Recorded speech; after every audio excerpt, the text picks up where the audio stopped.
Welcome to the Real ResQ podcast, brought to you by Vertical Helicast. This episode of the Real ResQ is being sponsored by Brice Eastern. They dedicate themselves to our helicopter rescue world. Since the very first helicopter rescue in November of 1945, Brice Eastern has designed and manufactured superior rescue hoist solutions. While much of the technology and the unique mission requirements have changed over the past 75 years, their commitment to the rescuers, the operators, and those being rescued has not. Contact them today by visiting them at brice-eastern.com. Coming up next on this episode of The Real ResQ, we're joined by a guy who has a boatload of stories. And all these stories come from his 33 years working with the LA County Sheriff's Department. They are amazing. So please welcome our next guest, Mr. Brice Stella. My name is Jason Quinn. I am United States Coast Guard Rescue Swimmer number 500. These are my rescues and rescues from those of us that put our lives on the line every day so others may live. This is the Real ResQ podcast.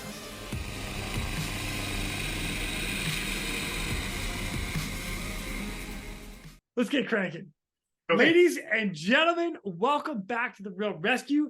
Today, I've got a guy from California, not anywhere in California. This is the Los Angeles Sheriff's Department. Oh, County Sheriff's Department, right?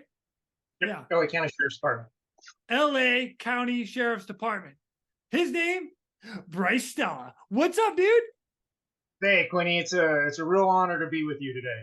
Really is. Dude, I am so excited to have you guys on, or you specifically on, because I've seen some amazing videos, some pictures, some articles that were sent over, and holy cow, I didn't even know you guys were doing this stuff. And I lived in California. Yeah, a lot of people don't even know we exist. Admittedly, a lot of people in my own department don't even know we exist. And this detail has been around since 1966. Oh my gosh. Now, some of the videos that you sent me were that of, I'm going to call it a 225 or the Super Puma. Specifically, what aircraft, what model of it is?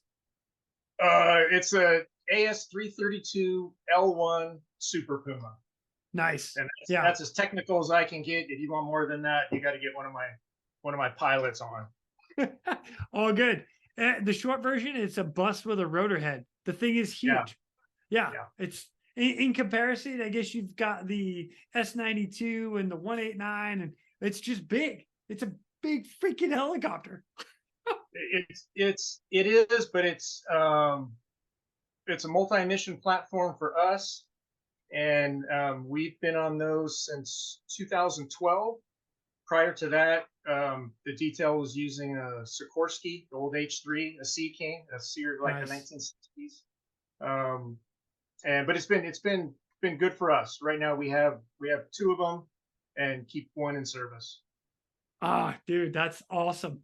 Yeah, some of the videos you sent over, I was like, oh my gosh. As a matter of fact, as I'm scrolling through pictures, I'm just like, it's LA County, but you have a 225 Super Puma. Sorry. We'll just call it the Super Puma. Oh my God, dude. That's fine. Yeah. Crazy. So Anyway, blew my mind. So, well, I'll tell you what, Brice, something else about you, which is pretty cool. 33 years with the LA County Sheriff's Department. Well done, sir. And just retired? Yeah, I mean, I use a watch, not a calendar. It's been 14 days. So I'm just getting my feet underneath me and trying to figure it out. And I apologize if I talk in the present tense as if I'm still doing the job, because it's literally only been 2 weeks. That's all good, man. Congratulations. That's fantastic. Yeah, heck yeah. Someday I hope to be there. We'll see. Yeah. I've been very lucky. Oh, 33 years. That's amazing. Amazing. And in that 33 years, 12 years with the rescue unit as a paramedic on Air Rescue 5. Correct. Freaking awesome. Love it, dude. Well, I'll tell you what, man, if you don't mind, give us a little background about you, who you are, how did you get into LA County Sheriff's Department? And then on top of that, like, how, there's a whole bunch of steps that bring you up to, you know what, we're going to tell you later. Let's start with you. Okay, so born and raised Southern California. From a pretty young age, I really just wanted to get into law enforcement. When I came out of college, I applied for the sheriff's department, and I got hired in 1990. And my arc at that time was pretty normal. You have to do a mandatory time in custody, and then you go out to patrol, and I worked patrol. And once I was at patrol, at that time in my late-ish 20s, all I wanted to do was get to SWAT. So LA County Sheriff's Department, they have a dedicated SWAT team. I think it's about 50, 60 guys. And that just means that's all the team does. They don't have any other jobs, any collateral duties. You're either operational, doing missions, whatever those missions are, or you're training. And that's the Special Enforcement Detail, which is under the blanket of the Special Enforcement Bureau. So that's what we call the SWAT side. And they've been around since 1958. They became a SWAT team kind of in the late 60s, the same time that LAPD was figuring out the necessity for SWAT, based on what was going on at the time. So I applied several times and finally got into SWAT January 23rd of 2002. So you asked me my wedding anniversary. I'll have to look it up. You asked me the day that I got to the Special Enforcement Bureau. I know the exact day. Shame on me. So so I did 10 years on the SWAT side. A lot of exposure to helicopters started then. I had some experience with our smaller A-Star patrol birds doing different things when I was a patrol. I was never assigned to Aero Bureau or nothing like that. But literally my very first day at SWAT, and we're busy. We average about 200 activations a year. So that's pre-planned and other events. We were having our morning workout.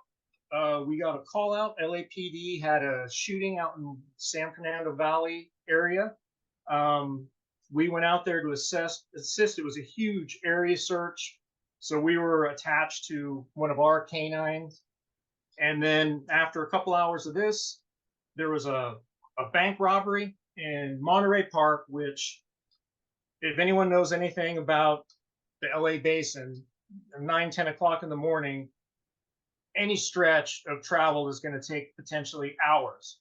So at that time, ESD, the Emergency Services Detail, which is the paramedic branch of the Special Enforcement Bureau, those guys showed up with the old Sikorsky H3. My team got in the helicopter because we were going to be the handling team for the bank robbery. And so my very first day of SWAT, I'm sitting in the back of the H3, all my gear, rolling to a legit bank robbery where this guy is armed, has hostages. It wasn't just some goofy guy with a note or something. And I mean, all I could think was this is the greatest job in the world. Like this is unbelievable. Dude, awesome. I want to be very careful not to disparage any law enforcement officer who's on a part-time team, because I think that's one of the hardest gigs. And obviously I've been at SEB for 22 years, and I'm very proud of what we've done. But the advantage the SWAT side has is we have so much work, and we've had so much work historically. Quite frankly, we've had the opportunity to make a lot of mistakes and slowly learn from those mistakes. And I think that's something that's what makes us as good as we are.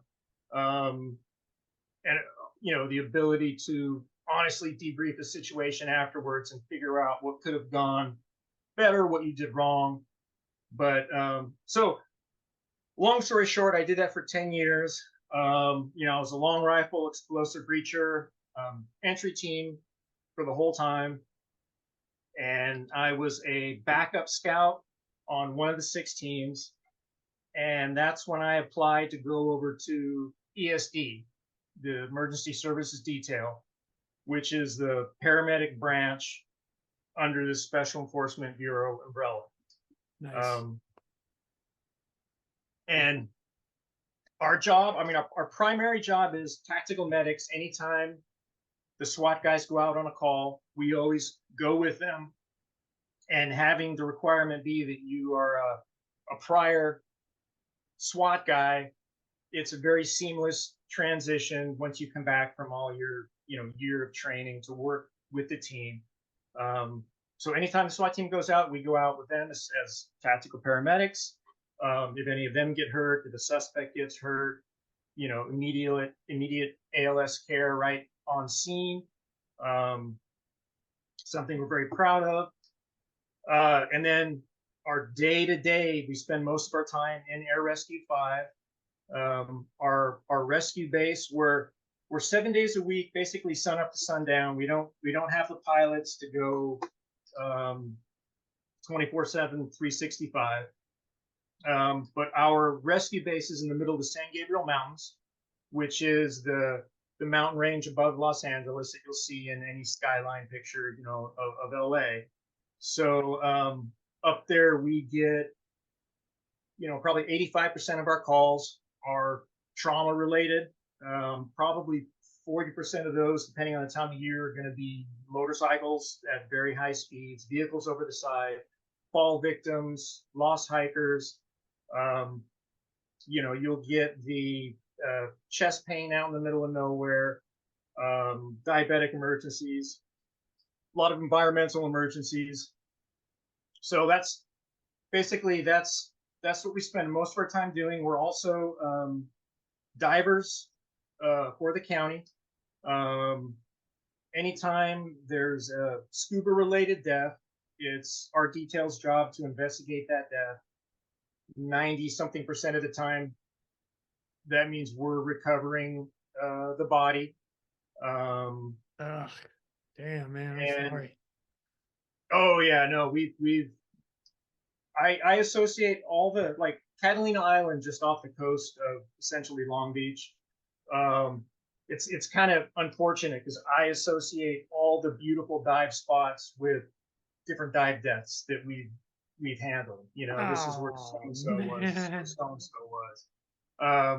And that's kind of macabre, but that's just the reality of it. And then within that group of divers, which there's some on the SWAT side, and then all the ESD personnel are divers.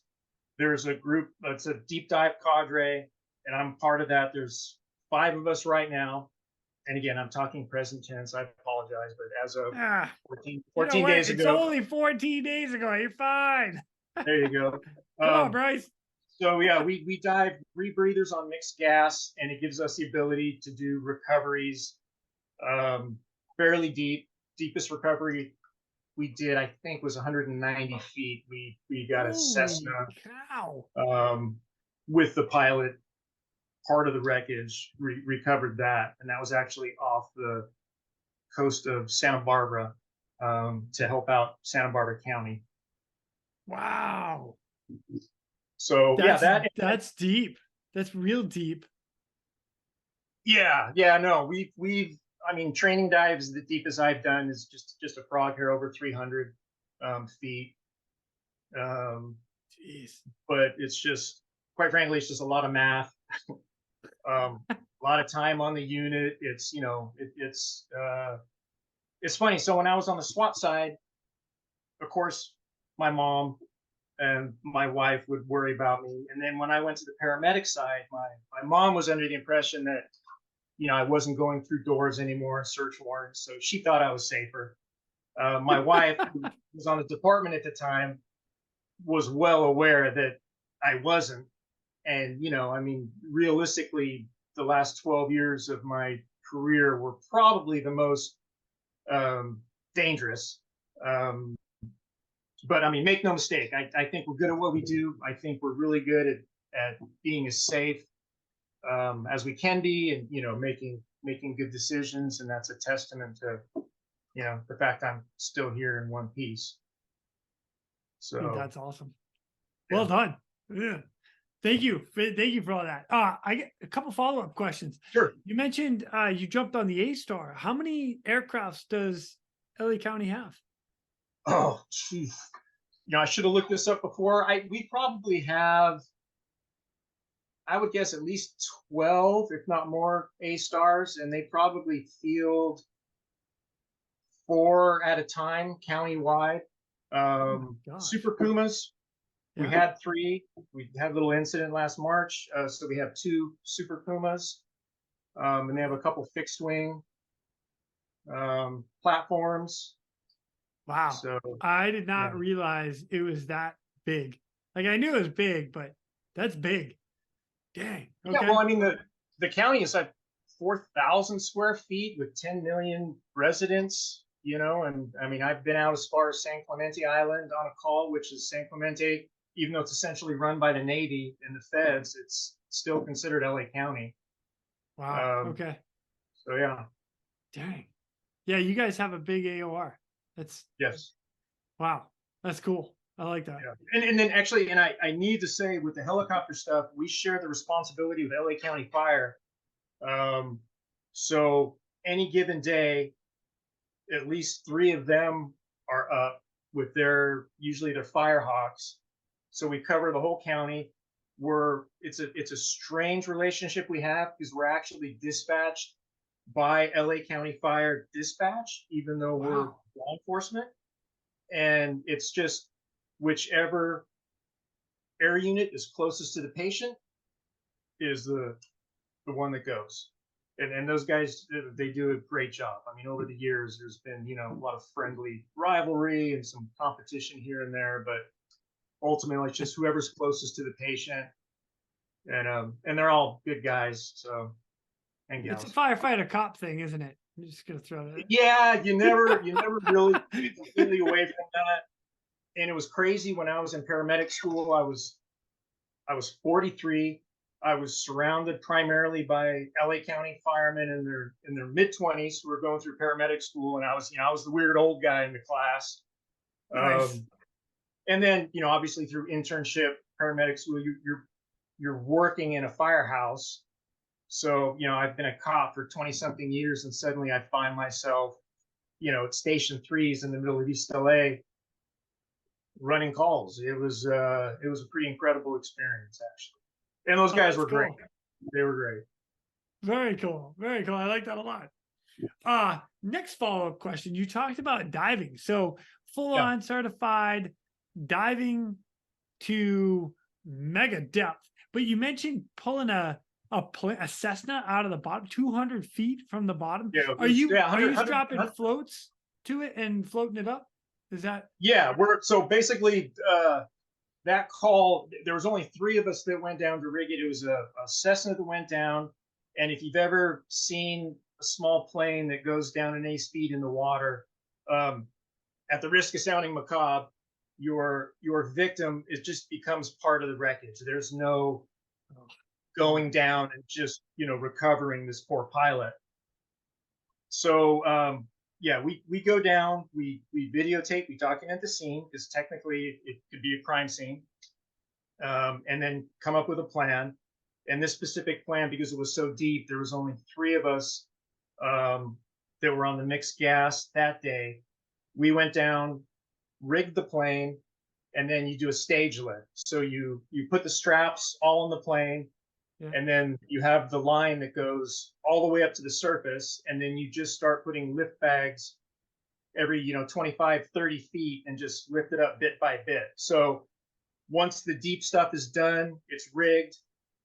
Regular divers on open circuit can just slowly do a stage lift. And it's not the safest way to do a recovery like that. Right. But yeah, we did another very it was in the news. There was a dive boat, the Conception, that went down just off the coast of Santa Barbara, right by Santa Cruz Island, and it was 36 people passed away. Oh, And that's terrible. they called us up for that. because it ended up being inverted underwater, and the teams up there weren't comfortable with penetrating the wreck. They just didn't have the training. So our group ended up going up there and getting, I think it was 13 of the victims.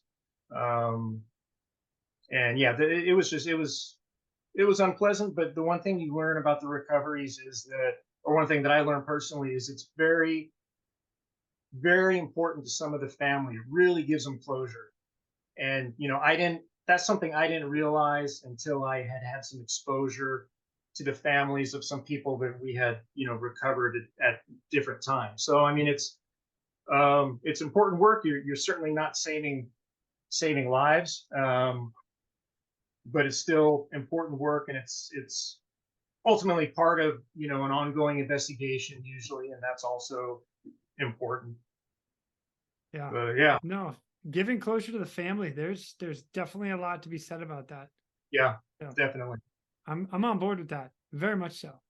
And that's why one of the things about the Coast Guard with my world was we would search for days until it was like there's no possibility of us either finding him or it's just gone to the sea. So yeah, we worked a lot with Sector LA, with the Coast Guard, and I mean they now they don't even have a helicopter in LA. I think there's one up north and one south in San Diego, and I think Port Miami, or Point Mugu. I think it's Point Mugu. I think so. Point Mugu, it is. Somebody's gonna have to let us know. No, I'm sure it is. Okay. But we work closely with them, and because with the dive deaths, anytime it was like a commercial dive boat, they're involved because it's a commercial dive boat, and they would lean heavily on us just because a lot of times they weren't divers and didn't have that experience, so it just became part of our investigation. If that makes sense. Man, that's crazy. All right, next follow-up question. You just explained that you have done a lot. So started going through the academy and as I'm going to call it a street or a patrol officer. Yeah. Just worked regular patrol. I was out of Carson Station, which covered the contract city of Carson, the county area of East Compton, some Wilmington. So good, fun station to work. Nice. Good experience. Yeah. And then on to SWAT. Yeah. And then while you're in SWAT, you do your paramedic stuff. So you're doing that in SWAT, and then you get on to Rescue 5. So, well, no, really, after the 10 years of SWAT, when I got selected to the Air Rescue 5 group or the Emergency Services Detail, basically I was gone a year because I had my paramedic training. There's a 6-week mountain school because we have to do all our land-based rescue stuff. And that's another thing I would talk about. Obviously I'm very into helicopter rescue. I love that darn helicopter. But just because you're flying around in a hammer, it doesn't make everything a nail. It's not the end all, for every rescue. And sometimes you just have to look at a rescue and be like, ooh, like for whatever reason, this helicopter is not the tool for this. And a lot of times that would become, land-based. We would land and build anchors and systems and do whatever. Got it. Now, all right. So now my question is going to be, as you came up through all this, there are ways to do it throughout the department. Like you had to do certain steps in order to do it. So a guy like me couldn't just roll in and be like, yeah, now I'm on Rescue 5. Let's roll. Yeah, no, it took me 22 years, to get onto Rescue 5 to become paramedic. And I think we hit on earlier a conversation I had with you is we have kind of an exchange program with the Air Force, with the pararescue guys, the PJs. We have an MOS with them, and they'll come down and they work under our scope. A lot of times before deployments, they would come down and ride with us to, get their hands on some patients. And great guys, motivated, skilled, compassionate medics. Their rope work is just out of this world. And I mean, it was such an advantage for us. We would learn so much from them, and you know, they loved coming down, just the chance to be on the helicopter and get patients. But the, you know, the kick in the jimmies for them was very often the guys would be like, man, your job is, you know, so parallel to what I do, um, you know, with the paramedicine and the helicopter and the diving, and it's like, this would be a great gig for me, you know, when this Air Force thing is done. And it was always, I mean, you could just see the look on their face when you just had to be realistic with them and go, yeah, that it would be. And I mean, you could probably just parallel right over and do this job right now. But unfortunately, there's this whole thing of working the jails and working patrol, and having to be a cop in law enforcement before you can even get near this job. So yeah, it takes a long time. And then I mean, also now, not a lot of people waiting in line to become, you know, law enforcement officers. Right. That's Right. just the reality of the way things are now. I think it's been like that before, and I think the pendulum swings. Um, and you know, I mean, I'll defend law enforcement to my dying day, because I mean, all I've done is help people in one way or another, starting in 1990, in different ways. Whether there's a part of the population that wants to recognize that or not, and that's fine, that's their right. But I've had the opportunity to help a lot of people. I'm proud of that. You know. Oh, I'm on board. Man, I love back the boys in blue. I Yeah, love you yeah, guys, man. I really do. I love all my first responders, firefighters. Like I'm on your yeah. team all day long. Right on. Good on you, Brice. Dude, I dig it. I like it a lot. All right, dude. Let's change gears a little bit. So Okay. after you got through your paramedic, do you remember your very first rescue? So I was thinking about this. I don't remember my first rescue. What I do remember vividly is my first call or rescue as the primary medic on Air 5. So when you finish all your paramedic training, you come out a full-fledged paramedic. You've been working, you know, in the streets, for a minimum of, and it's a national standard, a minimum of 20 to 30, you know, 24-hour shifts. Um, and you come out, and then you get on the helicopter, and you're there with two senior medics, and you're kind of a third wheel, until you sort of get your feet under you. You figure out how things work, how mountain medicine might be a little different. You know, you don't have your 3 EMT firefighters to do this and do that for you while you're, you know, managing your scene. So no, my very first call that I remember as a primary medic, was a vehicle over the side off a road called the Angeles Forest Highway, which is a main artery that runs through the mountains that people commute every morning. And we get up top, we see a vehicle probably 300 feet over the side, and then we see one patient about 100 feet over the side. So I get lowered down by my crew chief, one of my favorite crew chiefs and very close friend, a guy named Mike Wilbur.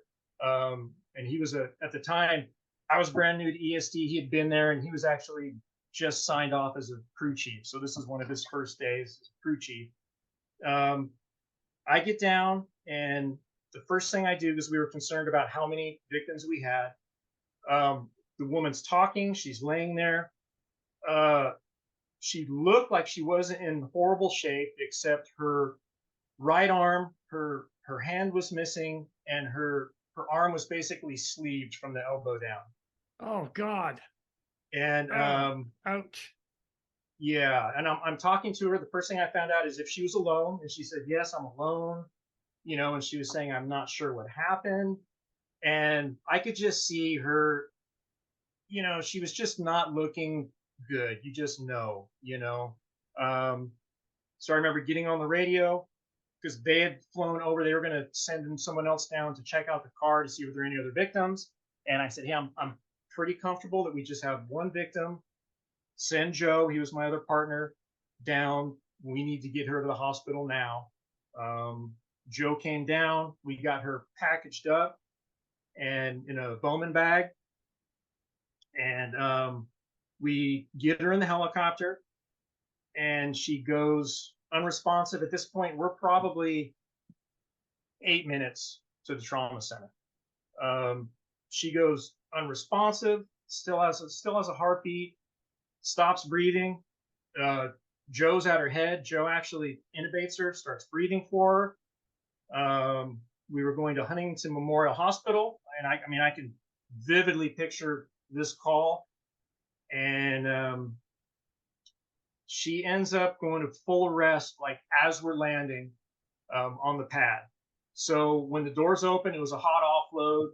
We had just started CPR, and we had made base contact, so they knew we had serious patient coming. So luckily they were right there. CPR all the way down, and she went straight into the OR.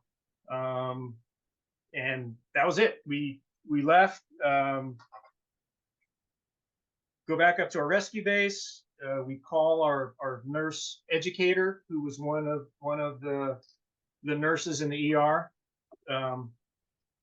Gal by the name of Lynn Riley. She's been the Air 5 nurse educator for 20 something years, and I have to mention her name because she's an absolute rock star. Nice. And she told us that the woman died, and she had a lacerated heart. So, geez.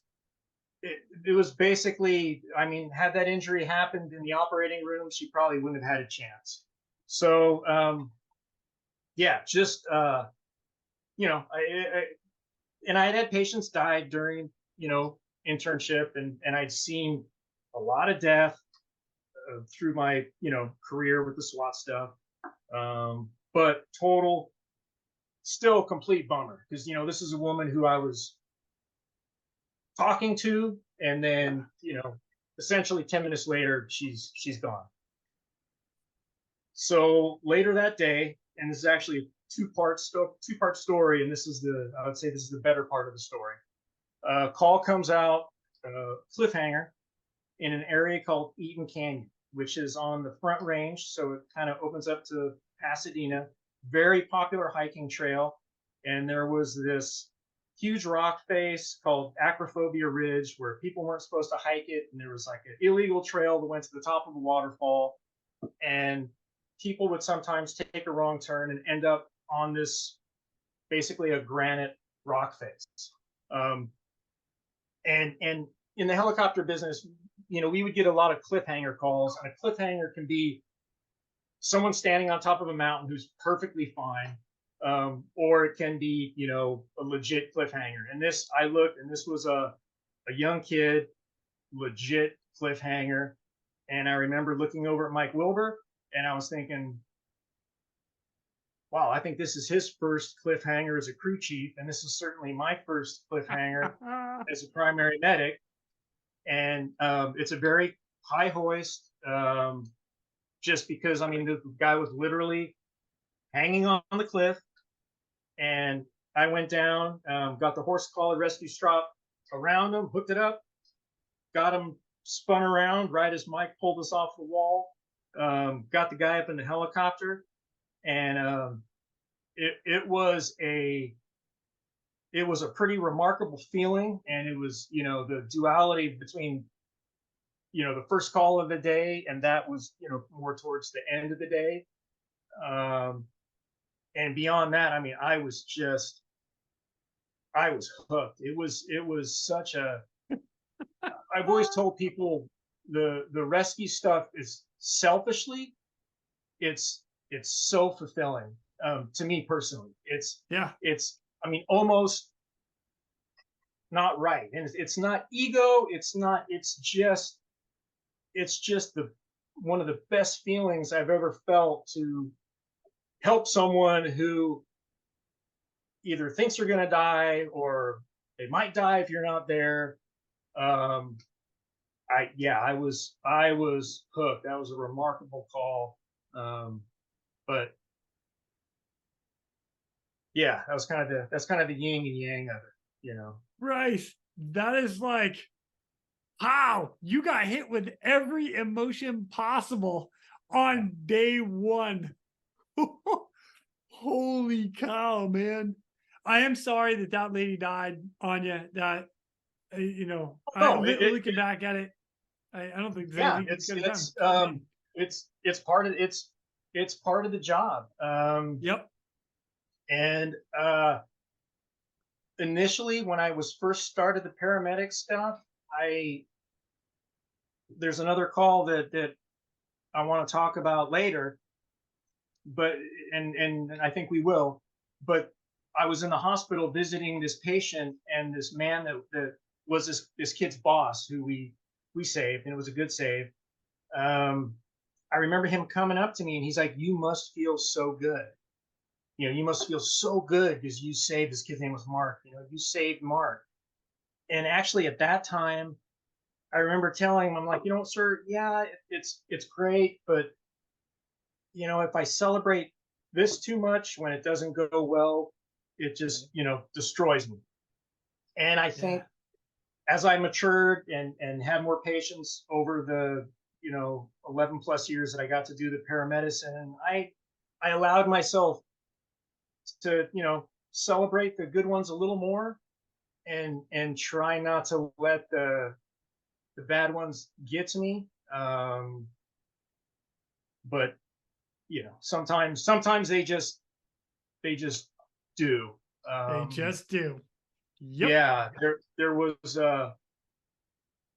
another call, and my paramedic partner on this one was a gal named Jen Shepard, total rock star. She was at ESD for 2 years before I was there.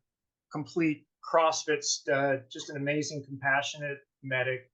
And this day she was a primary medic, and we got a call of a possible childbirth in this area called Chantry Flats. Again, this is LA, so it's a very popular hiking spot. It's 33 minutes from the closest Starbucks, so it's going to be crawling with people. And there's all these elm trees where after a few years of drought, we can't do low hoists because we'll just break branches and potentially hurt people. So it's a very high hoist. We drop Jen down in. We find out where this woman is. She was hiking with a group of people, and usually the way it would work is a primary medic would go down with whatever information we were initially armed with, and based on that, you might take some equipment, whether it's the heart monitor, your trauma pack, kind of decide what you take.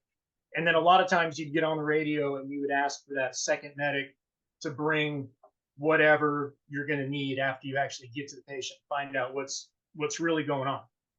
And I want to be very clear. I after I talked to you, I called Jen, and the first time I talked about this call with her was about 3 weeks ago when I told her I was going to do this, and I'm like, "Hey, this might come up. Is this something I can share?" Because there's some aspects of the story which are amazing, and so I have her blessing, just so you know that. Nice. Thank you. So yeah, thanks, Jen. So and she gets on the radio, crew chief, another good buddy of mine, Joe Palomino, and she just says, "Send Brice down now." And I look at Joe and I'm like, "Joe, what does she need?" And Joe gets on the radio and she's like, "Jen, what do you need?" And she goes, "Send Brice down now." So I go down. There's a group of like 6 women, and there's hikers up the trail. There's hikers down the trail. Looky-loos see the helicopter and they want to get close. And basically, it was really tragic. This young girl, first pregnancy, 20 weeks in. Jen kind of pulls me aside, and basically there's a little bulge in this woman's yoga pants, and she had lost the baby basically. And it was so I remember we basically cut the pants, and I have this 20-week-old fetus in my hands, and I mean it's a fully developed kid, and I'm not making any kind of statement. I'm just telling you I was holding, and I mean, dead, unviable, cold. So we took care of the umbilical cord, and I had a towel, and I wrapped the kid in the towel, and I hear Jen talking to the girl and basically telling her that she had had a similar situation, loss of pregnancy, and was sharing this with the patient. And I remember thinking that moment, like, holy shit, there's no one else down here that I work with that could be doing what Jen is doing right now for that patient. So she was still bleeding heavily, so we got her in the screamer suit, or the rescue harness. Jen went up with her, and before Jen went up with her, and like I'd never been like emotional on a call. I had never cried. I had never, and I'm holding this little kid, and I went up to this girl, and I'm just like, I know, my partner told you what's going on. I know, you lost your baby, and I just want you to know that I'm going to be bringing her up to the helicopter after Jen takes you up. And like my voice is cracking, and like, I mean, that had never happened to me. Get up in the helicopter, and then, I mean, horrifically, I had no way to carry this little baby. So I ended up putting the baby in the bag that the rescue harness is in, and attach that to my harness. Get up in the helicopter, and Jen is already up there, just total rock star medic, dealing with this woman, en route to the hospital, gets her to deliver the placenta. And basically just barking orders at me, and I put it in a bag. We get down to the trauma center, and Jen just, I mean, gives just the perfect report. We have everything the doctor wants. She gives the woman a little squeeze on the shoulder. She goes out in the hallway, and I gathered up our gear, and I go out in the hallway, and I remember looking at Jen, and it was the summer, so you're covered in sweat and dirt from the helicopter, and I'm just looking at her face, and it's like, you can't tell where the tears started and the sweat stopped. And I remember looking at her, and I'm just like, are you okay? And she just shook her head no, and I'm like, me either, and gave her a hug, and we got up in the elevator, went to the helicopter, and went about our shift. Never talked about that call again until 3 weeks ago. So yeah, that was it wasn't a fun one. Wow, Brice. Wow. But yeah, I was so impressed with her, and yeah, it was really unbelievable. I mean, I got to see something special, and something horrific. But I mean, she was the right person, and it was just a gift to that patient that Jen was working that day, and a gift to me too. It was yeah. So I feel like you might need a fun story. Damn, man. Brice, that's incredible. You and Jen. Well done. Well done. I almost want to say I'm sorry you have not talked about it until now. And at the same time, I'm so grateful that you just told me. That's amazing. Yeah. Well, yeah, I mean, it's just part of the job. That's the reality of it. But I mean, we're not robots, and I'll be the first to admit our shop, we're not really good on the debrief mental health side of things. I think because we come from a law enforcement background, we are getting a little better at it. But yeah, but if I may, to cheer things up a little bit, we're going to divert real quick to thank our sponsors. Breeze Eastern, the world's only dedicated helicopter hoist and winch provider.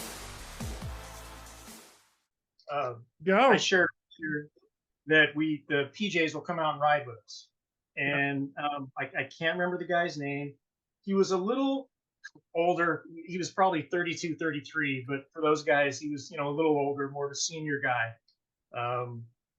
And it was his first day riding with us. Ironically, I was with Jen. I was a primary medic, and I was telling him the San Gabriel Mountains. It's the Angeles Crest Los Angeles National Forest, and it's just called the Angeles Crest. And I was telling him, things are weird up here. Like we never know what we're gonna get. Amen. There's murders, there's suicides, there's it's a short drive from LA, so all kinds of weird stuff happens, in the Front Range. And I basically gave him the speech of like, hey, we could get a bunch of calls, we could get no calls, but weird stuff happens. And the crew chief, so the way the helicopter is configured, we have pilot, co-pilot, SIC, PIC, crew chief, who's also a paramedic, and then 2 paramedics. So technically we have 3 paramedics in the back of the bird, which is a real luxury. If we get a couple of critical patients, it's really nice. And the crew chief, his job basically during the day at our rescue base is he'll sit there and his little station is set up and he's listening to his radios and scanning probably 8, 9 different channels, from Highway Patrol, the Forest Service, all the fire channels. And because a lot of times we'll hear things from the Forest Service that will take time to get to the LA Fire dispatch. So a lot of times the Forest Service will put something out and we'll call dispatch and go, hey, we heard this on ForestNet, we're going to roll because it's in our area of responsibility. That's awesome. And a call came out. It was basically woman screaming for help somewhere on the Mount Baden-Powell trail. Mount Baden-Powell, I think it's our second highest mountain. It's a little over 9,000 feet. And it wasn't much information. And I think I can't remember exactly, but the crew chief might have been saying, hey, let's go check this out. And then there was an updated call from LA. They got a call of a possible jumper. And it was just a weird call. So we have the PJ with us. We head out to Mount Baden-Powell. We're checking the trail. Real high hoist because there's, giant, 100, 200 foot pine trees in that area. So it's a real high hoist. We see a group of people and I get lowered down and there are 4 college students, young kids, and all kind of little spindly guys holding down one of their friends who's screaming, Chinese student.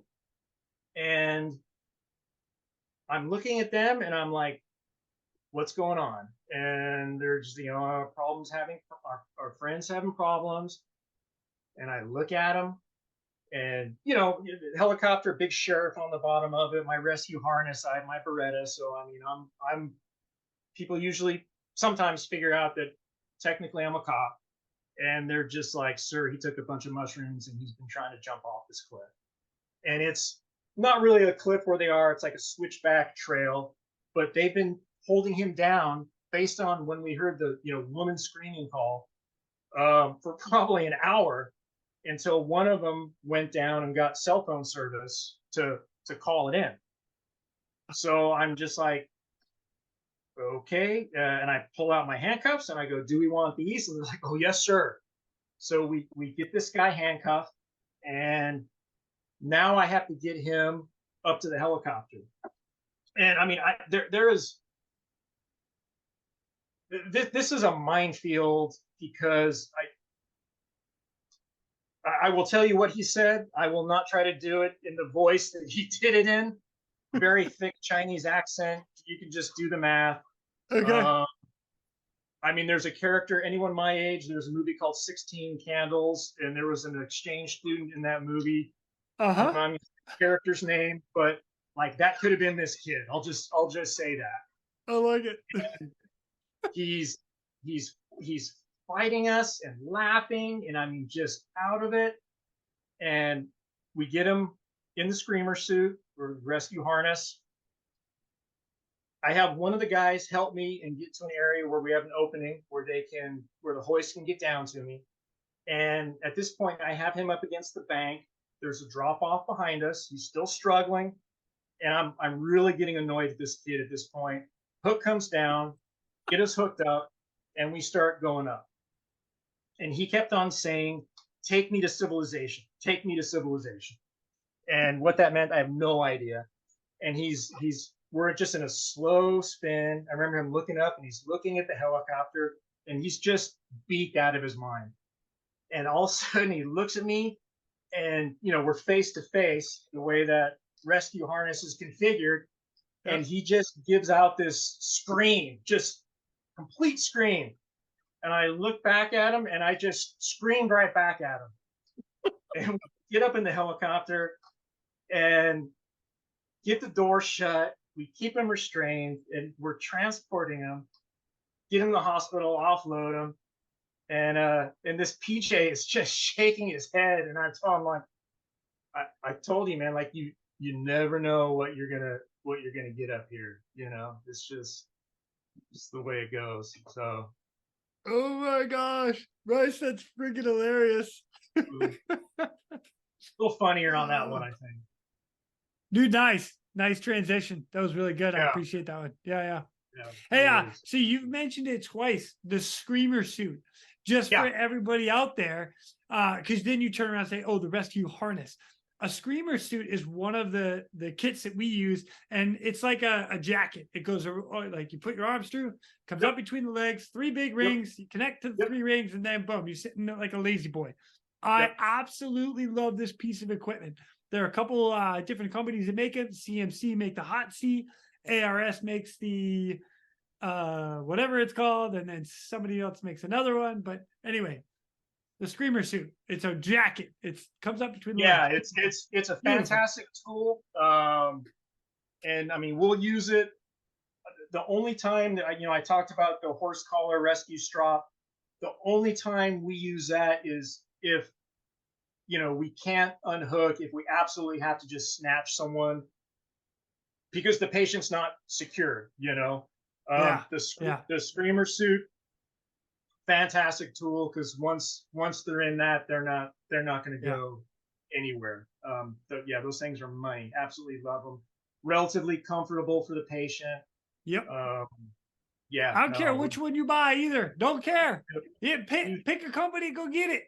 The idea behind it. There's another one called like a rescue triangle, which doesn't actually come over the shoulders. It's just around the waist and stuff, but similar design. It's just, amazing piece of kit, whatever one you go with. So figured I'd clarify that for everybody. So when you say screamer suit, we're like, oh yeah, I got you. So it's good stuff. All right. So I'm going to change again, because one of the things that I have here is an article that was written, and it's pretty cool because you were actually interviewed for this article, and you talk about a memorable rescue in the article. So I'm hoping that we get a chance to hear this. But before we get into that, let me get into the actual article, because this is pretty cool. So Los Angeles Daily News, this is actually dated September 13th, 2023. So not that long ago. The headline, "They really save lives. The drama, risk, and rewards of helicopters to be showcased." Later on, or actually it just starts with you. Brice Stella, a deputy sheriff and paramedic with the Los Angeles County Sheriff's Department Air Rescue 5 team, has been jumping out of helicopters for 10 years, saving this person or that one. Down motorcycles, cars over the side of cliffs, fallen hikers, heart attacks, diabetic emergencies. People in the mountains expecting a good day sometimes have a little bad luck, he said. He's got a less stressful operation coming up, an appearance at the American Hero Air Show in Hanson Dam Recreation Sports Complex in Lakeview Terrace on Sunday, November 13th. His earliest memorable save was in the Angeles National Forest, where the unit is based. A young man from New Zealand crashed his motorcycle on the Angeles Forest Highway. When Stella and his team arrived on scene, one of the man's legs was completely severed and the other barely attached. Within 14 minutes of hearing the call, the air rescue team had him to the hospital.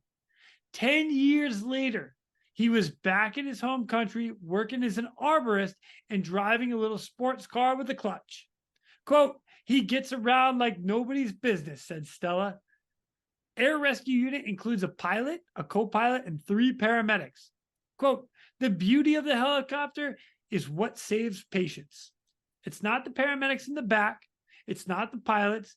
It's that helicopter, because we are able to get critical patients, I jokingly say, to the smart people, but to the trauma surgeons, to the cardiac surgeons, to the cath lab, or the stroke center. It's the speed of the helicopter and the ability of the helicopter to land or hoist patients that really save lives. Brice, that's awesome. So kid falls on a motorcycle and you guys show up. Holy cow. Yeah. So this was a great call. At the time we had a newer medic, a guy with us who was at that stage of his training where he was the third wheel. So we had, 3 medics and the crew chief. And at that time, this was fairly early. We had some crew chiefs that were only EMTs. That changed probably a year after that.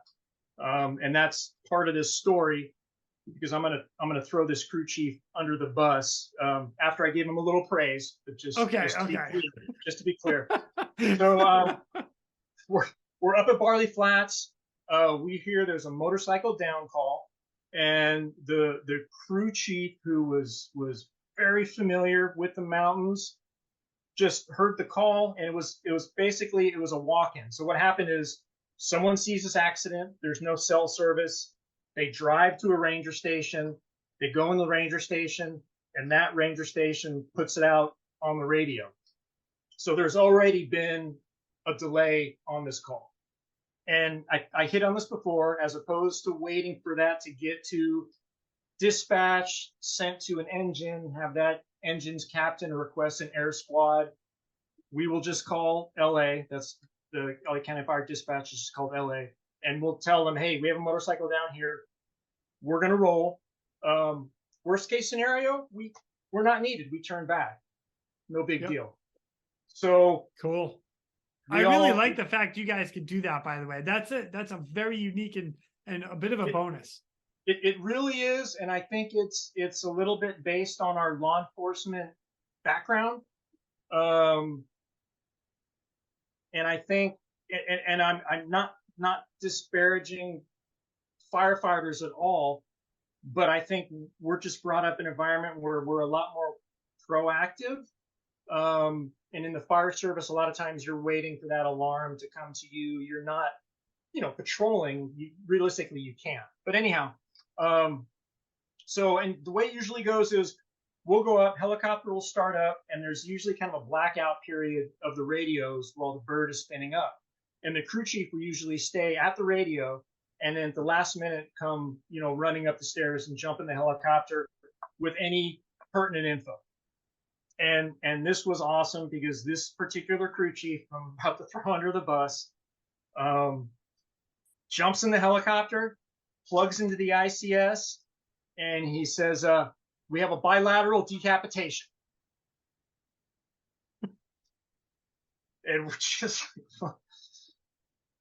and then he's like, both his legs. And I'm like, okay, all right. So we know, all kidding aside, we know that we're rolling to a very serious call. We get our IV set up. We get overhead. We land right next to the patient. The 4 service guys are with him.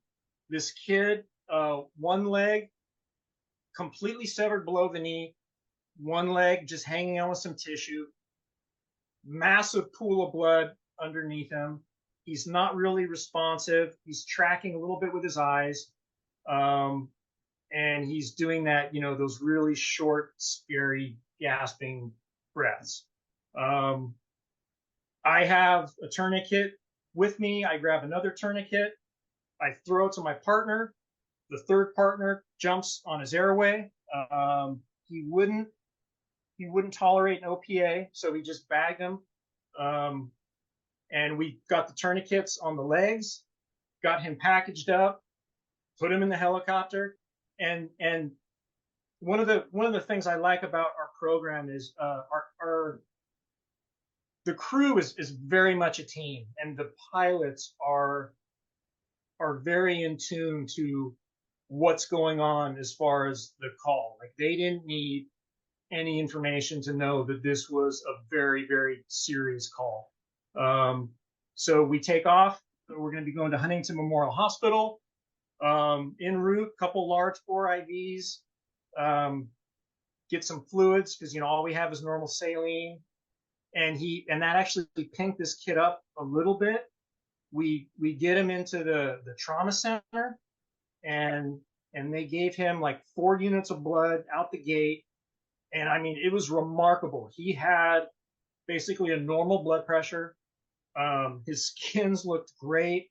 I mean, he had everything going for him. He was a 21-year-old kid. He was young, obviously a fighter. But, and 100%, now that I threw the crew chief under the bus, I will say unequivocally, him making the decision for us to self-dispatch on that call, 100% saved that kid's life. And because when we looked at the whole timeline, it was 14 minutes from the time that we heard that call to the time that we had him at the hospital. And I mean, what he needed was a shit ton of blood, which we can't give him.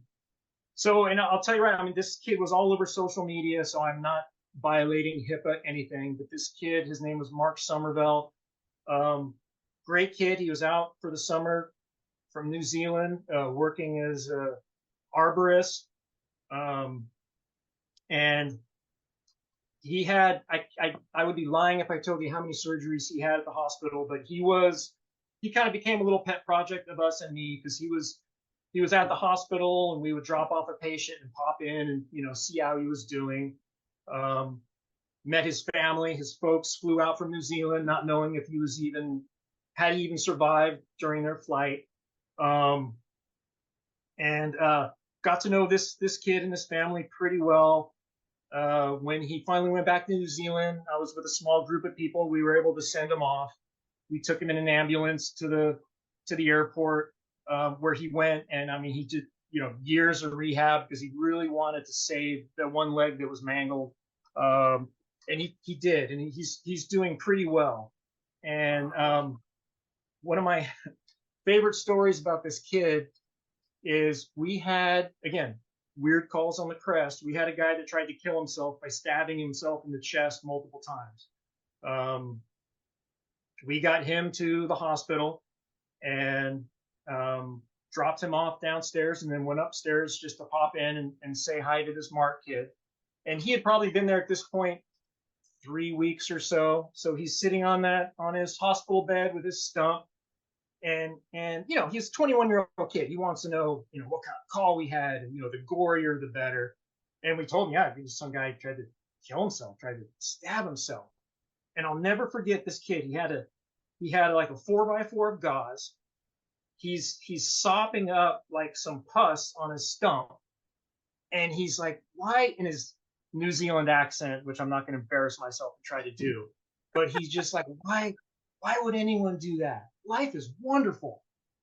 And I mean, at that moment, I'm just thinking, wow, like, okay, like this kid's going to be okay. And ultimately he was. I mean, he went through, tremendous, physical and emotional trauma. But like I said in that article, he's back home. He's working as arborist. He's driving a sports car with a clutch, which was a big deal to him.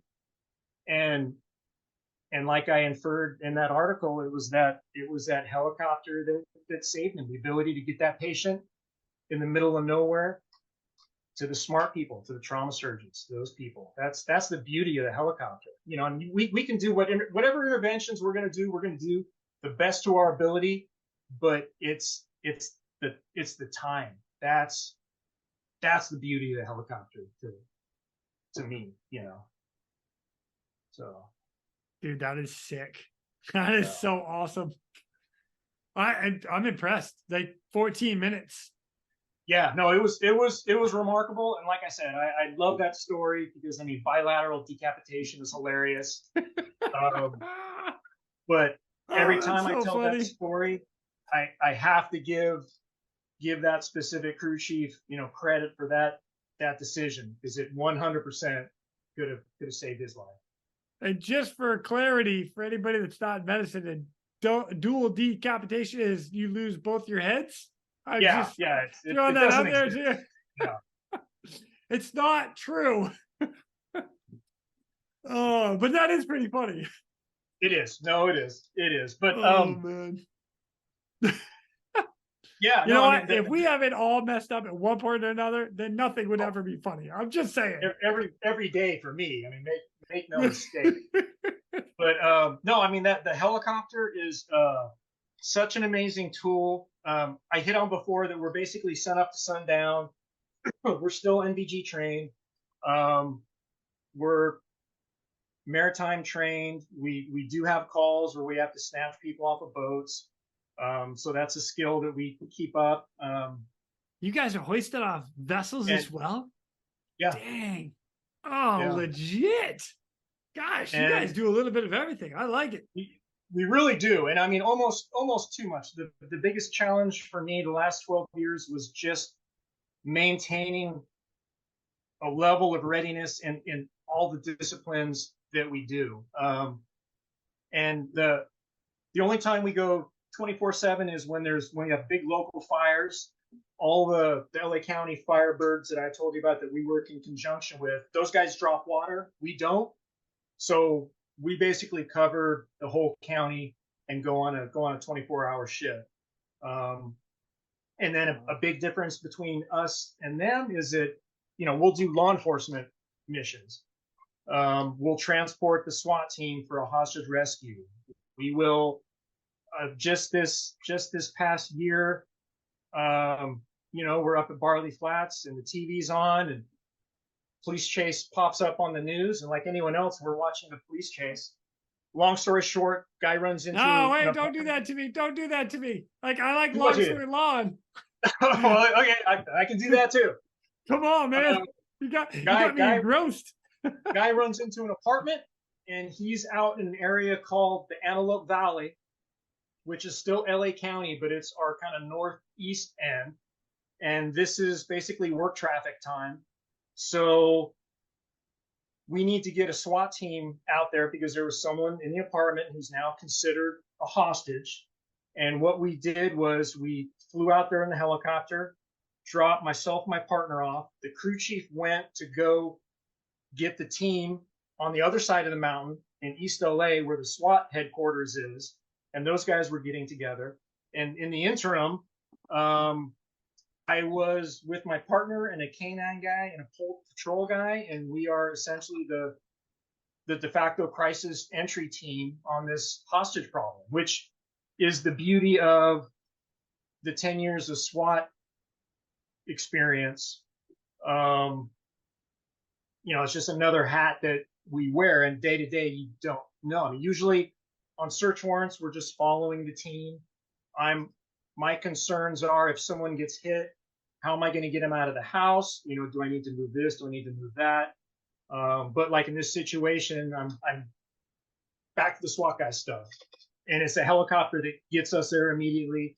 It's the helicopter that, 20 minutes later brings the whole team to handle that initial problem. Wow. We rely on the helicopter with the deep diving stuff. They're always on standby. Close by in case something happens and we need to go to the hyperbaric chamber or something like that. It's an amazing tool, and I mean I have been so blessed to be able to work in it, around it for the last 22 years, but in it for the last 12. Yeah, pretty lucky. Dude, that is sick. Brice, that is awesome. Out of curiosity, do you guys fast rope and rappel as well? Oh Did I boy, hit a nerve here? I'm gonna make some people mad. So Oh shoot! this I'm is sorry. Okay, I'm sorry. I had to no, ask. this is Queenie. This is really funny because so I went through SWAT school in 2002, and like I said, we were still on the old H3 platform, which was a awesome, beautiful helicopter. And like in my mind, that was the first, Air 5 that I really, really saw, got to work around. And in sometimes when I was on the SWAT side. But in SWAT school, this was a different time. This was 2002. So there might be some different protocols than there would be me, like when I'm working crew chief now, or, was up to 2 weeks ago. Basically, SWAT school was all these guys, and you're like, hey, this is, rescue 8 or a figure 8. This is how it works. We're going to do a 30-foot rappel out of the helicopter, and if that goes fine, we're going to do a 100-foot rappel. And so my first time rappelling off anything was out of the helicopter at 30 feet, and then out of the helicopter at 100 feet. And then we would also fast rope, so truth be told, like we trained to jump out of the helicopter with our scuba gear. And that's something we've done operationally a number of times, and it makes sense. Operationally, New York does that as well. What's that? I think New York, the NYPD do that as Yeah. well. Yeah. There's and like the guys over in the Navy in the UK, the Royal Navy, they jump out with full scuba kit, tanks and everything. Yeah. So, it's a great tool. But yeah. So yeah, back to fast roping. And then we would learn how to fast rope. Operationally, the Special Enforcement Bureau has fast roped. I mean, count it's 0 times. 0. Okay. I'm not saying it's not good for the SWAT guys to know, but I think it's a little more of a throwback to the military thing when they're working in environments where that might be the best tool. For us, 99% of the time, when we're getting guys somewhere, we're just able to land. Again, we're not the military. Yeah. And quite frankly, as a crew chief, watching a SWAT school of guys fast rope is just about terrifying to me personally. Because I mean, you do all these things to mitigate hazards, and then you're sending some guy down a rope, 15, 20 feet from the deck, and if he lets go, he lets go. So yeah, as a crew chief, not a fan. I mean, so it's interesting with the old helicopter and the old hoist. Our guys used to rappel into calls in the mountains, and then they would use the hoist to get themselves and patients out, because the hoists would have issues. They would overheat. But with the hoist that we have, and the one that I've been using since I've been, on the Puma since 2012, money never failed. So nice. Fast, up and down, so safe. We've actually sent SWAT guys down on calls. They were chasing arsonists kind of in the mountains, and used the hoist to put them down. Nice. So yeah, that's where I am with the fast roping and the fast roping stories. So you train it, but have never used it. Yeah. Perfect. Yeah. Okay. All right. That answers that question. I like that. Thanks, Brice. Yeah, no problem. Oh no problem. My gosh. Some people are probably going to be angry with that one, but it's just the reality. We're stating facts here, Brice. We're not. Yeah. This is not an opinion. This is merely a fact. You can train it. Fact check me on that one. 100%. 100%. All right. Yeah. Oh, that's hilarious. I love it. But yeah, so I mean, for me, the paramedic thing has been such a gift. When I was on the SWAT side. So oddly enough, there was a TV show in 79 and 80, and it was called 240 Robert. I remember being 10 or 11 and watching with my dad. And it was about ESD. It was by the same guy that did Chips and I don't know what else. And it was Mark Harmon, Joanna Cassidy. These are all people that no one listening is probably gonna know who they are unless they're old like A me. handful of us, just a handful of us. And that's even just a little old school for me. Yeah. Oh yeah. No, 100%. Yeah. Because like I said, I was 10, and then when I got on the sheriff's department,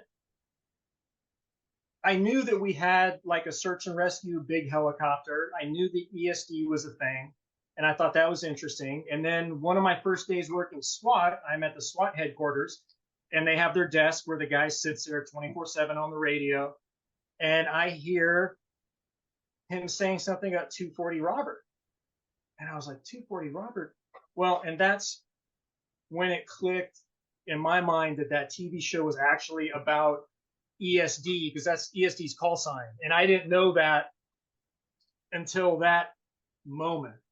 And then to come full circle and actually be, a 240 Robert deputy has been an interesting experience for me.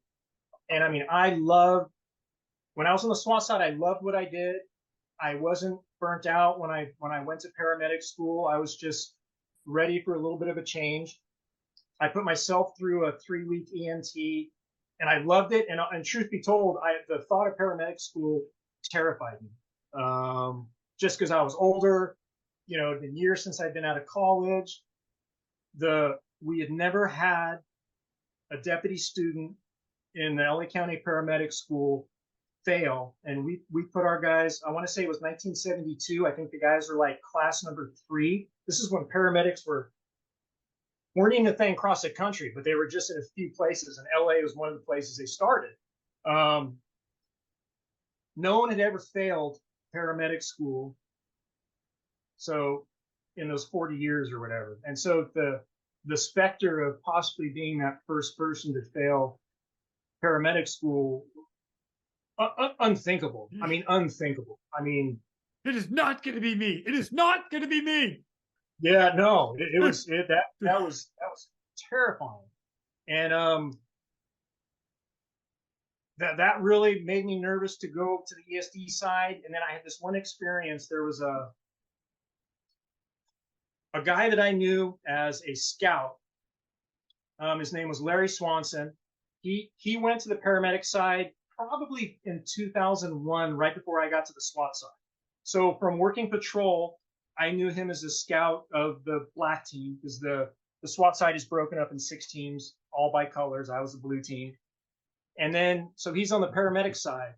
And I mean, I really had tremendous respect for him. He was just a giant, which is funny because he's kind of a little guy, but he was just a giant on the SWAT side.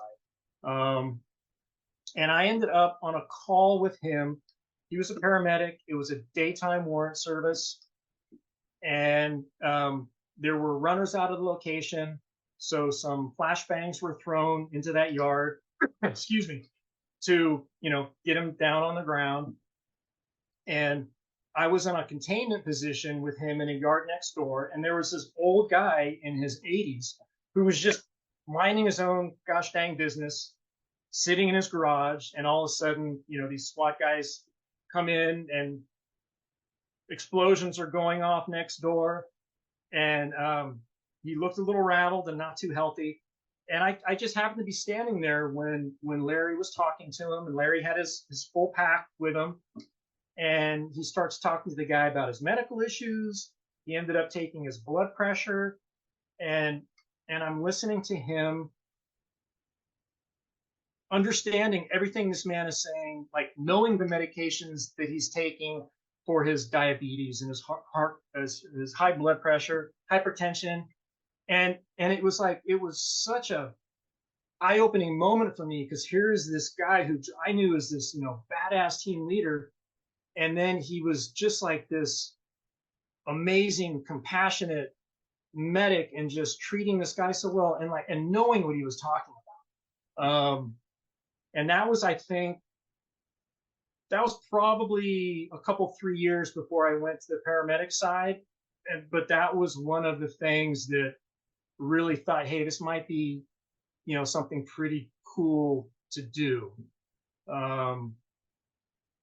Yeah, and I had the opportunity. Larry, he retired like right when I got to the paramedic side, and I got to see him the day that he turned his badge in. He popped by to the Special Enforcement Bureau, and I got to see him, and I got to kind of relay that story to him. And now, ironically, his kid, Larry Jr., is on the SWAT side, one of our divers on the SWAT side. So yeah, now I work with the guy's son too, which that'll make you feel old. That is super cool though. Like Yeah. Man, right on. Right on. So no, I enjoyed the paramedic thing. The feeling of being out and about in my personal life, and using those skills that I've learned. I know I shared with you that little clip of the man in Hawaii that fell off the trail. Yeah. So you know what? Yeah. Let's chat about that one, because this was pretty neat. There was a full on news clip of it, which is like 2.5, 3 minutes. You're on vacation. What? Well, it was funny because we were on Hawaii. It's a trail that goes along an area called the Pili Coast. I think it's about a 4-mile, excuse me, trail to this one beach. It's very popular.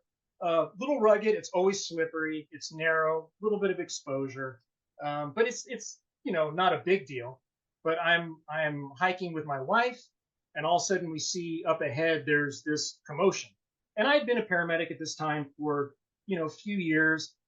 In my pack, I'm not overboard, but I carry some little medical stuff in my pack.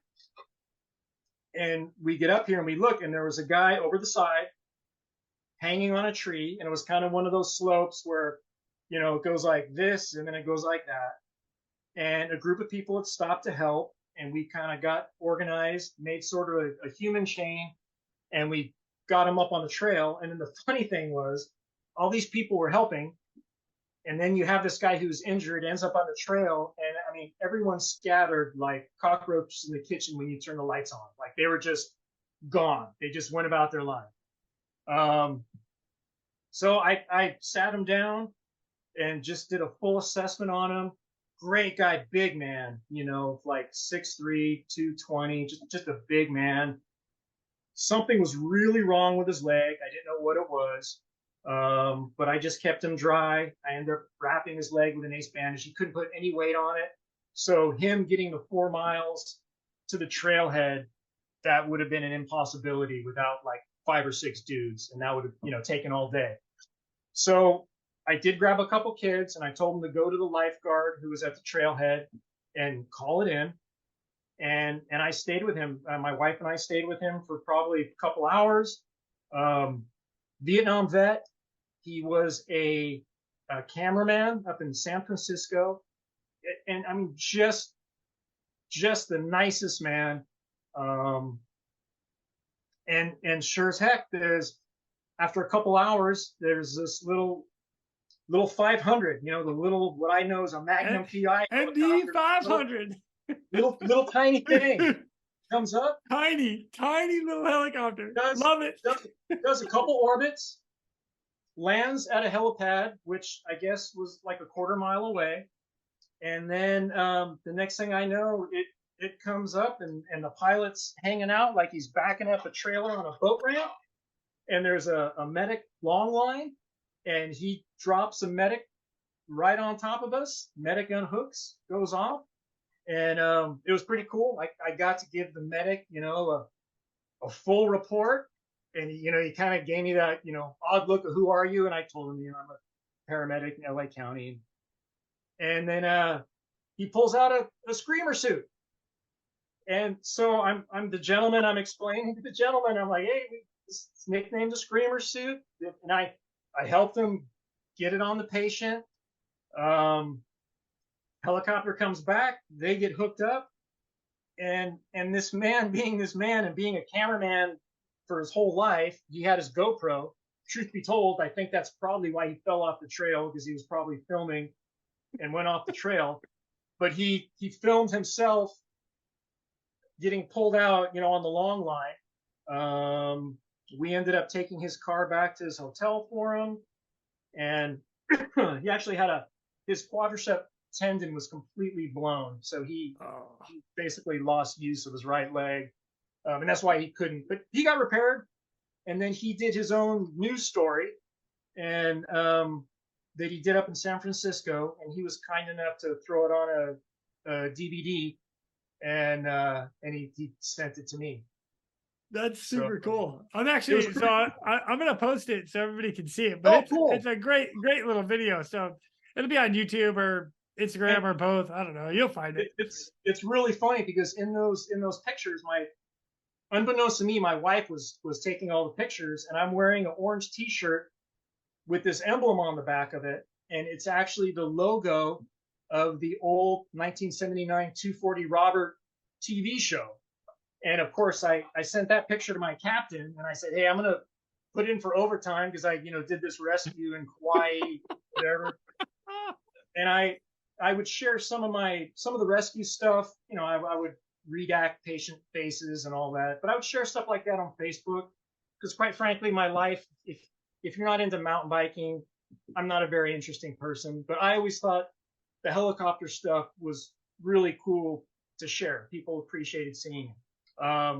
So I put it on Facebook, and I don't know how many months later, I get a call from a good friend of mine on the department, and he goes, hey, I'm sitting here with Mark Harmon, and I showed him that Facebook post, and he wants your address. And Mark Harmon ended up writing a nice little note and saying that I needed some, updated clothing, and I think he was doing the TV show NCIS at the time, and he sent me one of the crew T-shirts. What? And that was pretty funny. Yeah. It's one of those full circle things, Oh, that's super cool. Well played there, Mr. Mark Harmon. All right. Yeah. Brice, that's amazing, dude. Off duty, on vacation in Hawaii, end up helping with a rescue. Yeah. And then there was also a woman choking at a restaurant on the same trip. Oh my God, Brice! What? Yeah, no, it's just. Wait, like no, keep going. What happened? No, the 80-something-year-old woman choking. By the time I got to her, they had Heimlicked her, and then they were just going to go about their day. And I told them, I go, hey. Based on her age, she might have aspirated a little bit of food. Should really, really get her checked out. So they did, and Kauai FD came and picked her up. And another situation where I gave a full report, and I wasn't even the one to Heimlich her. Sounds terrible. But yeah, I mean, I can't tell you how many times mountain biking, just how many times that the paramedicine has been such a great tool to have, Yeah. It's a really good feeling to look at someone and thinking maybe I can help, as opposed to that feeling of, I don't know what to do. Yeah. No, I'm super happy that I went through my paramedic stuff. And yeah, I mean, I am as rusty can be. I have no problem admitting it. I would have to get back into the books, but go through that training. Yeah, I will not lapse. I will tell you that. Yeah. And I will for continue us that cert. As law enforcement paramedics, we're so lucky that we have Air 5, because we do get so many patients and we have so many traumas. Without that, I think it's a real challenge to be a tactical medic, attached to a SWAT team without getting your hands on patients. Because I know if I would even take, a couple weeks off for a vacation, you'd come back and feel a little rusty. I totally get it. Yeah. But Yep. Brice, it's been amazing. Yeah, God, they're coming back to me, man. This is interesting. Well, it seems to be that time because we've hit our bingo. We'll be relaunching for part 2 of this episode after we refuel. We'll see you soon. Go. Now, it's time for me to pull chocks and take off. But before I go, I'm always looking for the memorable rescues that people have done. If you have one that you're willing to share or know somebody who has a story, please feel free to reach out to me. I'd love to highlight it here at the Real ResQ. For everybody that is standing by for that SAR alarm, remember, those in distress are praying for a miracle. They are going to get you. So until next time, fly safe and swim hard. Thank you for joining me today here at the Real ResQ Podcast, powered by Vertical Helicast. We'd also like to say thank you to our sponsors for this episode, Brice Eastern. They dedicate themselves to our helicopter rescue world. Since the very first helicopter rescue in November of 1945, Brice Eastern has designed and manufactured superior rescue hoist solutions. While much of the technology and the unique mission requirements have changed over the past 75 years, their commitment to the rescuers, the operators, and those being rescued has not. Contact them today by visiting them at brice-eastern.com. Hey, rule number 2, cardio.